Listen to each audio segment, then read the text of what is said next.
Las orcas son los depredadores más inteligentes del océano, pero casi todo lo que creemos saber sobre ellas es un mito.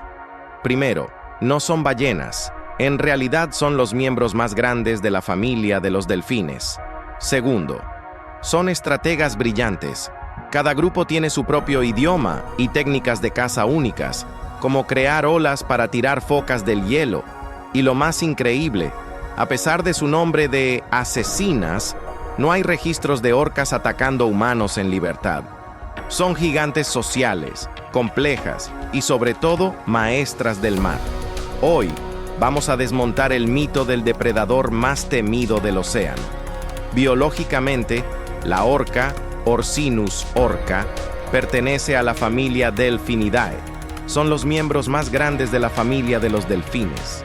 El nombre ballena asesina viene de una mala traducción del siglo XVIII, cuando balleneros españoles las llamaban asesina ballenas, al verlas cazar especies mucho más grandes que ellas.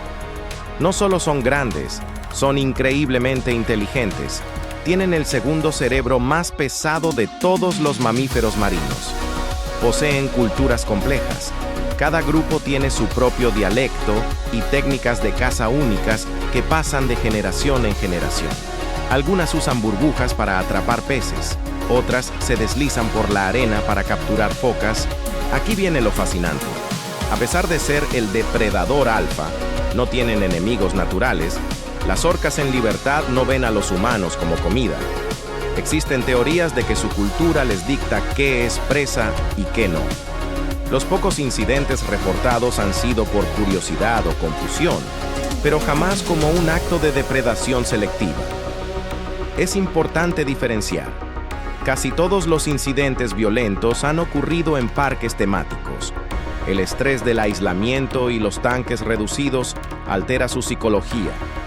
En el océano, son seres sociales y pacíficos con nuestra especie. En cautiverio, la historia cambia drásticamente. Las orcas no son monstruos, son arquitectas del ecosistema marino. Entender que son delfines altamente evolucionados nos ayuda a cambiar el miedo por respeto.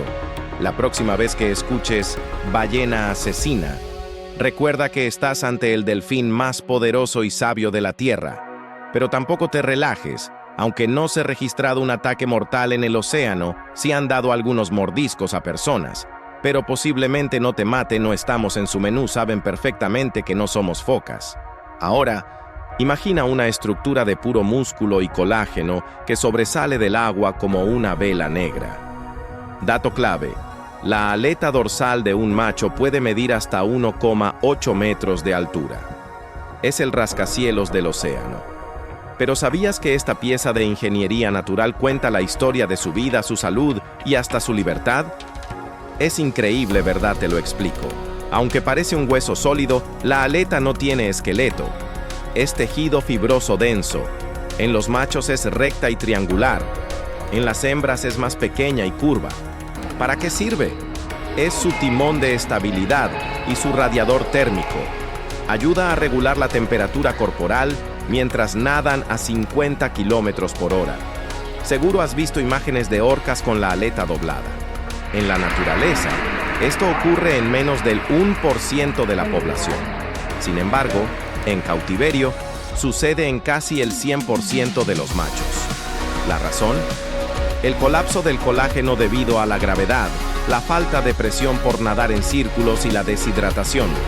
Una aleta caída es, muchas veces, un grito de auxilio.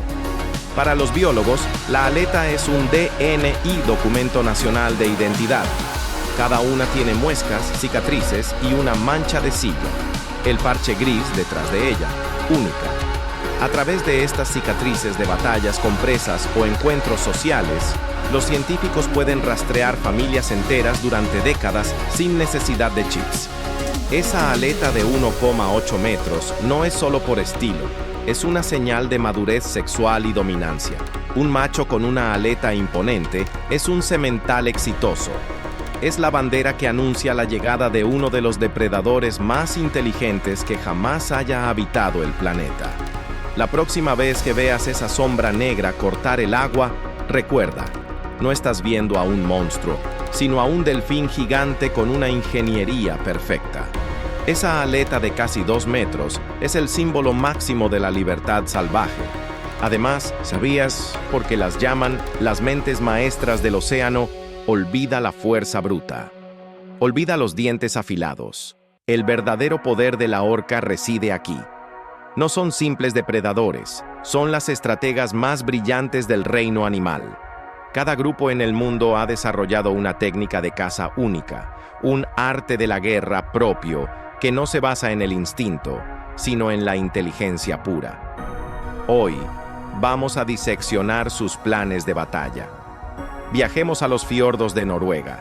Aquí, las orcas no cazan solas, ejecutan un ballet sincronizado. Su objetivo, bancos gigantes de arenques. La estrategia, el pastoreo.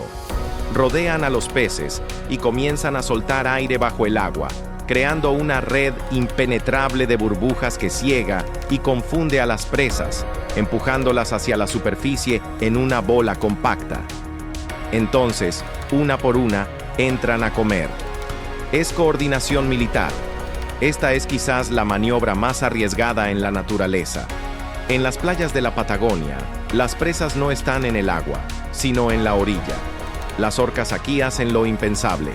Encallan en la arena a propósito.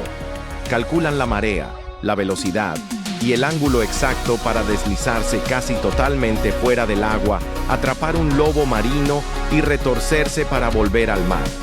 Un error de cálculo y quedan varadas para morir. A las crías les toma años dominar este riesgo mortal. En la Antártida, el problema es diferente. La presa, una foca, está segura sobre un bloque de hielo flotante. La solución, física aplicada. Un grupo de orcas nada en formación perfecta, sincronizando sus movimientos para crear una ola artificial masiva.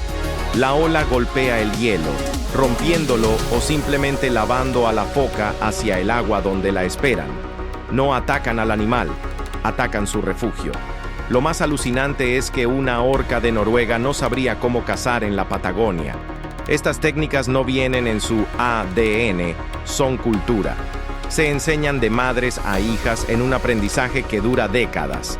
Son tradiciones locales, dialectos de caza que demuestran una capacidad cognitiva que rivaliza con la nuestra. Las llamamos ballenas asesinas, pero deberíamos llamarlas las mentes maestras del océano. No dominan los mares por ser las más grandes, sino por ser las más listas, las más adaptables y las mejores estrategas que la evolución ha creado. Hemos visto que no son asesinas, sino delfines gigantes. Hemos descubierto que sus aletas de casi 2 metros son antenas de salud y que sus abuelas son las bibliotecas vivientes del mar. Pero lo más importante es que hemos visto que su supervivencia depende, ahora más que nunca, de nosotros. Entender a la orca es entender la complejidad del océano. No son solo depredadores, son el reflejo de un ecosistema que lucha por respirar. Son familias que sienten, sociedades que aprenden y, por encima de todo, son las verdaderas maestras del mar. La próxima vez que mires al horizonte, recuerda que bajo esas olas hay mentes brillantes cuidando de los suyos. Si te ha gustado este viaje al corazón del océano, suscríbete y ayúdanos a esparcir la verdad sobre estos gigantes. Gracias por acompañarnos.